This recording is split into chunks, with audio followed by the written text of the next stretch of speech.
What's up, guys? I want to talk to you today about banding bait. That's right, using a rubber band to properly secure your hook in the bait.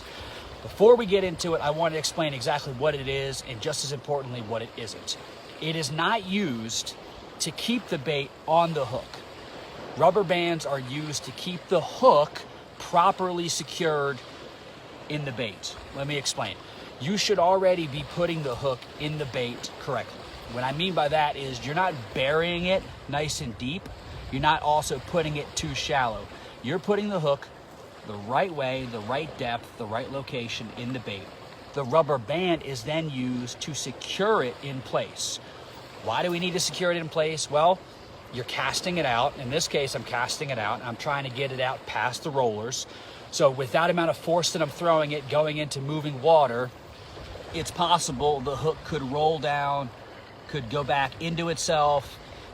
Anything could happen. The same thing with dropping a bait. When you kayak out and you drop a bait into deep water, into those deep currents, over time, as the bait gets softer from soaking in the water, it's possible the hook could go back in itself. It's possible the hook could roll down. It can move.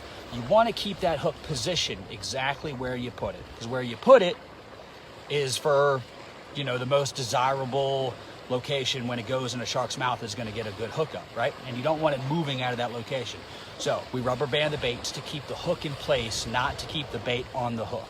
That makes sense. So let me show you real quick. First off, when I cast out baits, I've said it a million times, I don't use huge chunks of baits. I go palm size to hand size. Usually when I drop a bait, it's a little bit bigger than my hand. When I cast a bait, it's about the size of my palm, right? It's just my preference. I get the most distance off of it. So I got me a palm size chunk of mullet, 12-aught hook. I'm going to put it through the top, bring it out the top, right? Just like that. It is not too deep, it is not too shallow. It is a nice chunk, just like that. And then I'm going to take this rubber band and I'm going to put it around the front. I'm going to try to do this on camera, wrap it around the back. And sometimes you get a big rubber band, you need to wrap it once or twice around the back of the hook. And then you run it back through the front. And just to make sure it's tight, I usually twist it once or twice, put it through the top, right? It should look something like this.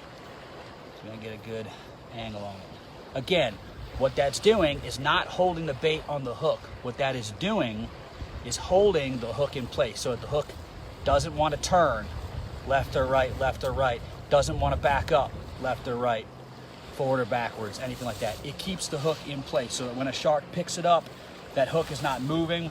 The longer this thing sits in the water, the softer it's going to get. The more your hook is going to want to lay down or going to want to fold over.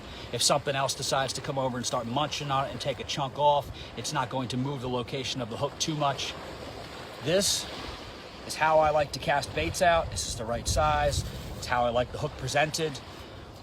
Like I said, if you go through all the trouble getting a good bait and you get a good hook set in the bait, you want to leave it there as close as possible. So rubber banding baits is meant for that.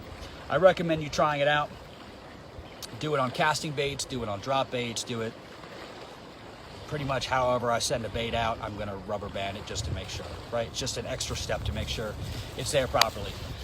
If you have any other questions, if you want to see any other kind of videos, drop me a comment, shoot me a message. I love doing these. I'm going to try to do more. And yeah, I'm going to go ahead and cast this thing out. So I'll catch you guys later.